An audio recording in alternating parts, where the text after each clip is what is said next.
Hello, everybody. It is Wednesday in Pittsburgh, Pennsylvania. My name is Adam Bittner, Assistant Sports Editor for Multimedia at the Pittsburgh Post-Gazette, joined for the Wednesday episode of the North Shore Drive podcast by Christipher Carter, our Steelers insider.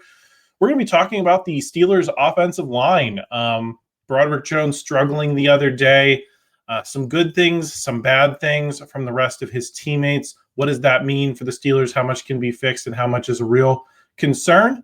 Then we're going to talk about the defensive line on the other side, pushed around a little bit by the New York Jets, who were able to run the ball seemingly at will at times. How concerned should we be about that group? How concerned should we be about specific individuals? And what kind of difference can Derrick Harmon make if he makes his return in the next couple of weeks? Before we get to all that, we want to thank our sponsor for this episode of the podcast. It's Edgar Snyder Associates. When you've been hurt on the job, who decides when you're better? Who decides when your treatment is over? Who decides when your benefits are over? The answer might surprise you. Insurance company doctors do. How does that make you feel? If the answer is not great, call Edgar Snyder Associates today at 1-800-94-EDGAR. They'll fight for the work comp rights you deserve. And remember, there's never a fee unless they get money for you. Chris, we teased the offensive and defensive line talk. Before we do that, I quickly want to get your thoughts on Jabrill Peppers brought in amid this DeShon Elliott injury. The veteran, notably from Michigan's played with a few different NFL teams, the Browns, the Patriots. What do you make of this move? Is Peppers merely a substitute, merely a stopgap for the time being, or could he be a meaningful part of this defense and yet another big name that's joining this group? Well, Mike Tomlin said that this was purely in response to the DeShon Elliott injuries. That would indicate he's just a stopgap fill-in.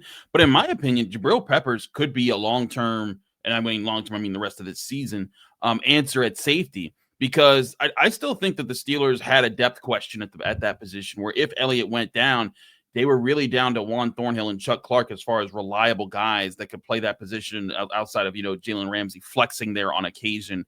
He played 11 snaps at free safety against the Jets. I thought if you added a Jabrill Peppers types, it would allow you to kind of move guys around a little bit more. Now, the only thing is that Jabrill Peppers, DeShon Elliott, and Chuck Clark all kind of specialize in being more of like a strong safety. So then essentially you'd have three strong safeties and then one free safety in Juan Thornhill. And I thought Juan Thornhill had a good game. So Jabrill Peppers, what he does is he brings you a willing tackler who's really good against the run, not as great against the pass, and it has been a captain on multiple teams. He's been a leader. He's a ninth-year NFL veteran, so he knows what it takes to adjust in the NFL. I think he'll kind of fit in the way that you've seen Chuck Clark fit in, where like Chuck Clark was, fitting in run fits, learning things pretty quickly. And with his leadership experience, I think that he will be a fine fit there. The question will be, though, will the Steelers be able to rotate him or rotate other guys into help at free safety to, help with that rotation? Because that's still a thin part of this roster if you look at it just from the pure depth chart standpoint. Chris, let's get into the meat of the video here, talk about the offensive line, specifically Broderick Jones. Is it time to panic with him giving up 3 sacks the other day? Just generally not looking solid in the move to left tackle. How concerned are you? Is it a scale of 1 to 10? Where are we as you assess this guy and his potential to be solid? If I'm going to say where I think he is, if he gives up 3 sacks every game for the rest of the year, he'll be one of the worst offensive tackles that's ever played. So I don't think we're going to see that guy all the time, but he still is not meeting expectations for a lot of people so far. Yeah, I mean, I'd say a 6 out of 10. I give him the grace that this is his, first ever start at left tackle in the NFL and against, one of the premier, I think, groups of pass rushers in Quinnen Williams and Will McDonald, as far as, interior guy that he had to block and an edge guy he had to block, 2 guys that are, I'd say in the top 10 of their positions in the NFL each. So that's not easy. But at the same time, you drafted this guy in the first round because you were expecting him to turn into something, and this was his first start there. You were hoping for something better. I think the biggest thing that I saw from Broderick Jones that doesn't put it at like a red alert, DEFCON 1, 10 out of 10. This is a glaring problem, is that the mental errors weren't there. And that was the biggest problem that I had with last year with him at right tackle, was you saw a lot of mental errors, looking in the wrong places, not getting to the right spots, pulling in the wrong direction. Like there were just things like that were just like, if that doesn't get fixed, it's a big problem.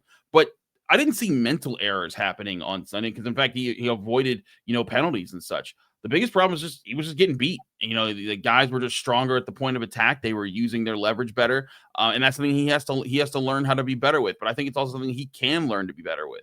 So I'm not saying run for the hills and find draft a left tackle first round next year or anything like that. Certainly, first of all, if he's giving it three sacks a game all season long, he will get benched at some point. That's just not going to happen. I think that what you're probably going to see is he'll have some good days and some bad days. But if you're the Steelers, you're looking for him to balance more on the good days this year so that he can start setting himself up for the future. If he can at least be a solid left tackle, that'll be an improvement over what they've had for the past 5-6 years. Chris, what did you see from the rest of the offensive linemen, particularly in pass blocking? I worked on my PFF grades post up on postgazette.com this week, and PFF only faulted the whole rest of the offensive line for 3 pressures. Did they play well in pass blocking in your eyes, or were there things that maybe the numbers aren't showing? I think Troy Fautanu had a couple rough reps, but in all held up for the most part. I thought the interior offensive line did hold up pretty well. And like here's the thing, I get Aaron Rodgers, got sacked 4 times on the day, but he still made a lot of really good plays, and he still had plenty of clean pockets to make good decisions. And he's not a guy that's gonna just break loose on you and make 3 guys miss and then and run for 50 yards or anything like that. He's not. Those days are over. So for him to be able to do that, that means the offensive line did something right. And I think the interior was the big part of that. Troy Fautanu was a little bit of that. And there are even moments where Broderick Jones did a good job keeping guys out. So, I still think it's an overall terrible performance for Broderick Jones, but not one that I'm, saying, okay, abandon ship, get this whole thing, hit the reset button on the whole offensive line. I think they did have some moments where they kind of stood tall for Aaron Rodgers. Steelers are 2.5-point favorites in the home opener this Sunday against the Seattle Seahawks, according to our friends at FanDuel. So make sure you check them out if you're looking to drop a bet on the game. Chris, another thing that stood out to me when I was working on the PFF grades is that they, in their formula, penalized Aaron Rodgers for taking sacks on 44% of the pressure Sunday. That was one of the worst rates in the NFL. To what degree are the 4 sacks his fault? Maybe I don't want to say his fault, but a product of his immobility at this age. And to what extent is it still about, Broderick Jones having a bad day? I think Kenny Gainwell got faulted for one of the sacks, and just specific breakdowns that ended disastrously because he can't move as well. Yeah, sure. I think this is why sometimes PFF grades just don't work. I think that sometimes they hold people to standards that don't make sense. Like, this guy should have done this on the play. Well, that wasn't the play. And we know that wasn't the play. And I've had people talk to people that worked at PFF and literally saw the graders and be like, why'd you rate this bad? And well, he's supposed to do this. No, he wasn't supposed to do that. That literally wasn't our play call. And they didn't, and PFF doesn't care about that kind of stuff. That's why I like their hard info. Their grades, not as useful. But when it comes to things like the offensive line and things like that, and Aaron Rodgers, I think Aaron Rodgers getting a grade that's slightly below Broderick Jones for a 4-touchdown, 0 interception game is ridiculous. I don't know how you sit there and call yourself a football website and do that. Again, I use PFF for the hard numbers, but the grades just never make sense. But if you're going to charge him for that, I think you have to acknowledge that the Steelers built their game plan around protecting Aaron Rodgers and saying, hey, we know that he can't run. So grading Aaron Rodgers poorly because he can't run at 41 years old, what are we doing here? This guy deciphered the defense despite having no run game, being under pressure several times, getting sacked 4 times. He threw 4 touchdowns, put up 34 points, led a game-winning field goal drive for the Steelers, and counteracted an offense on the other side that put up 32 points. And did so without a superstar performance from a wide receiver. None of his guys had over 100 yards. He threw it to 7 different targets. 4 different guys each caught a touchdown. To me, that should be a much higher grade for Aaron Rodgers. So I thought he did pretty well. I don't care about his mobility at this stage of his career. That's not what he's brought to Pittsburgh to do. He's brought to Pittsburgh to use his cerebral ability, which I thought he demonstrated at a very high level. Sure, and I don't kind of want to defend the grade because in the post itself, I said, they didn't give him, they docked him as well for kind of the short passes because I think the average depth of target was 5 yards. But I thought he did a really good job of putting his guys in space to be able to make plays after the catch, and certainly didn't reflect that either. I do think that if we're going to talk about the hard data, though, 44% of rushes that he's facing getting home is going to be a concern over the long term. Did you have any insight on that? And is it just a matter of Broderick Jones needs to play better? I think it's a matter of the Steelers' protection unit has to play better because it was Broderick Jones this time, but it can't be, Kenneth Gainwell. You're brought in to be a veteran. You can't be a person that cost them that. The protection needs to be better against for Aaron Rodgers, and I do agree about that. And again, if we're talking about grading on efforts, it's like, okay, is it on Aaron Rodgers to avoid 3 pass rushers at the same time, or is it on the Steelers offensive line to protect them and make it so that that's not a thing? And you know what, like, again, if you're saying, okay, on an MVP level vote basis, who's more spectacular, Josh Allen, because he can still do that in his career, or Aaron Rodgers? Obviously you're going to say Josh Allen, but that's not what you should be grading a player on how they performed in a specific game. Is he Josh Allen or Lamar Jackson? It should be, hey, how did he do in this game? In the important moments, what did he do to help them win, or what did he do that cost them in a loss? And like Aaron Rodgers was the straw that stirred the drink on the Steelers offense. And so that's where I just think that when you look at those type of things, it's just like, what are we doing there? Like, I don't think that those add up when you look at, when you try to factor that into grades. I do think there's times where you can say like, hey, you know what, maybe like there was one play where I'm like, okay, I think that he got fooled by the Jets secondary, and you can say, okay, that was a play where he didn't play as well. But again, like when you throw 4 touchdowns, no interceptions, and you can say, yeah, sure, his average depth of target was very short. But Adam, if I throw an 80-yard touchdown and it's because I threw it to DK Metcalf in a spot where no one was around and he ran the rest of the way, it counts just the same as if I threw a 50-yard bomb and he caught it all the way down the field. I think that's the thing that Aaron Rodgers brings to the Steelers is last year for big plays, they had to throw the bomb. Russell Wilson had to throw his moon ball, and that was what they needed to do. Now you're seeing Aaron Rodgers can do it with the deep ball to Calvin Austin, with the crosser route to Metcalf or Skoranek, with the underneath routes that they got. He can hit Jaylen Warren out the backfield, and he's doing it. He, at least in this one game, he did it at a pretty efficient rate and showing if I'm a defense, I don't know what to cover if I'm playing the Pittsburgh Steelers yet. Last year, the Ravens and the rest of the NFL eventually figured out, hey, 3-pointers and layups. Take away the check down, take away the deep ball, force him to win in the intermediate, and Russell Wilson couldn't do it on a consistent basis. Aaron Rodgers is showing you he can hit all 3 of those in just one game. So that makes it harder to prepare for, and that's something that as an evaluator, I say, hey, this guy's doing something really, really good, especially with his ability to use his offense and read what defenses are doing. So I give him points for that, and I value that over 44% of the rushes got home. Chris, we are going to talk about the defensive line on the side of the ball. Great chat on Aaron Rodgers and how he's interacting with this offensive line. Before we get to all of that, we are going to say make sure you subscribe to the channel. Make sure you like this video if you're enjoying it. Help us out in the YouTube algorithm, and we will see you on the other side of this break.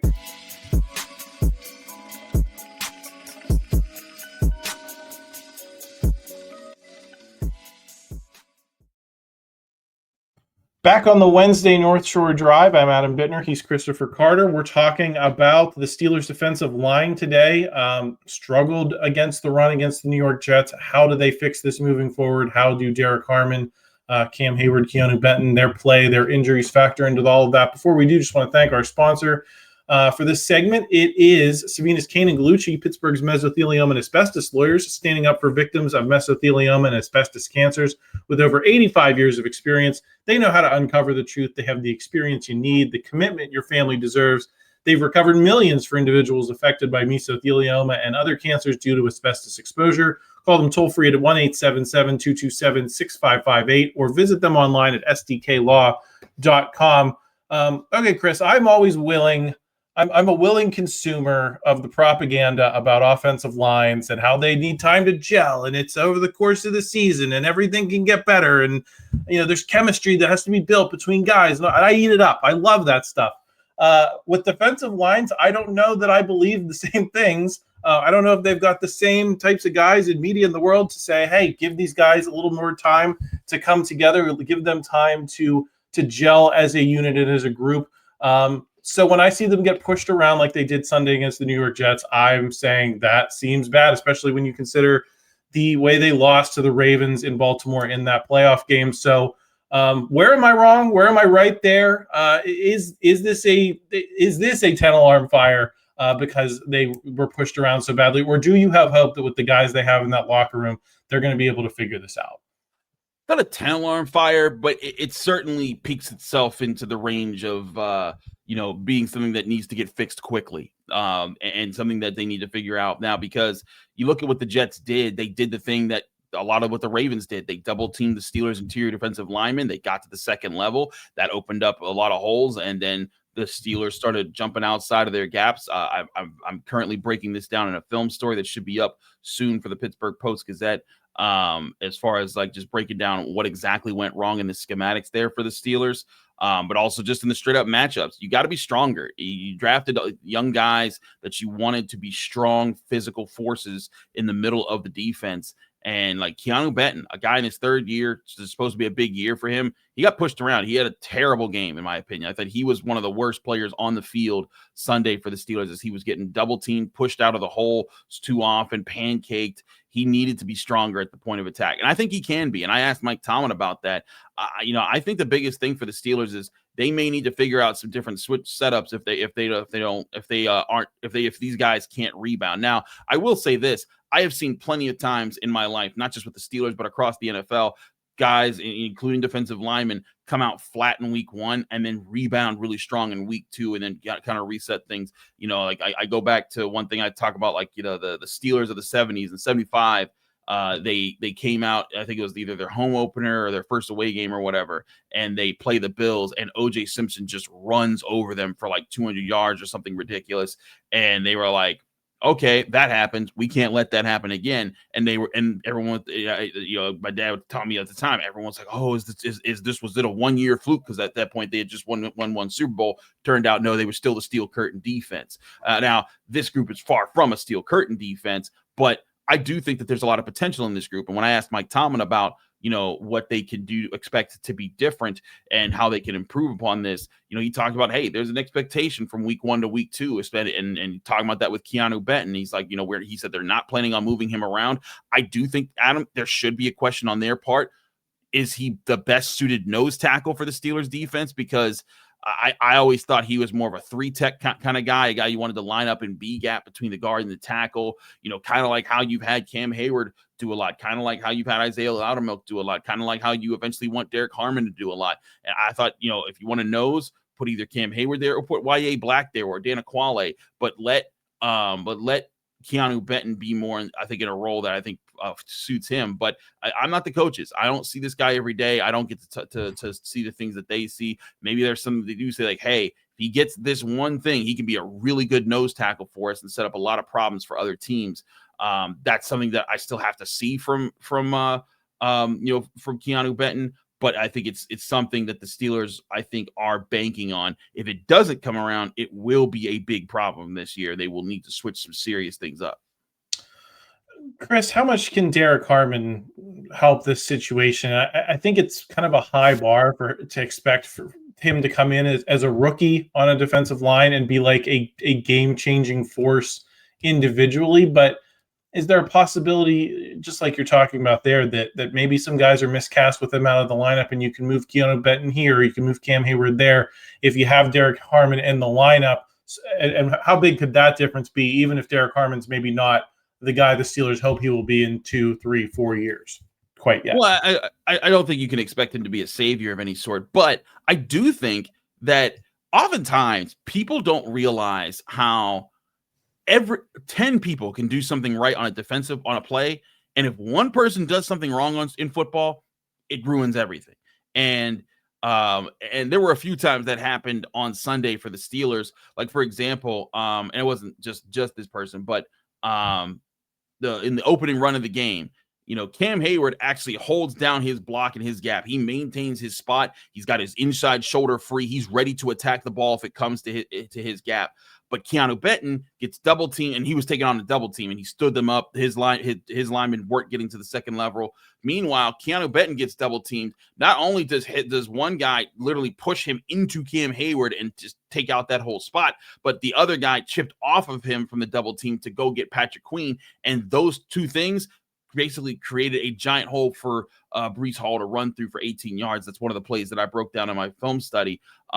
Sometimes it can come down to one guy. And it might be that Derrick Harmon needs to be that guy who can make at least a spot, not a weakness on the defense. Now, granted, I don't think they're trying to replace Keeanu Benton with him. They're trying to replace Isaiah Loudermilk with him. But I think that's where it's going to be interesting to see, can he help contribute to the chemistry in a positive way where they're just not able to pick on his spots as much. And so if he does that, that does have a big impact, and it does change things for the Steelers defensive line. But we got to see it before we can actually say they should count on it. Chris, I wanted to ask you about Cam Heyward. I heard you and Ray talking on the Monday episode about how he was somewhat ordinary in this game. It was not the game-wrecking force that Steelers fans want to see from him. What happens if he's just a very good player at the stage and not a great player? What if you're seeing the beginning of the descent? And I'm not saying, Cam Heyward's going to fall off a cliff. Cam Heyward's a liability. Cam Heyward is a problem. But I don't think that he has to get to that point for it to make a noticeable difference for what the Steelers are attempting to do against the run. Do you have any concern that if he's not quite at the peak of his powers here, and if he's coming down from it a little bit, that could factor into the situation against the run from week to week?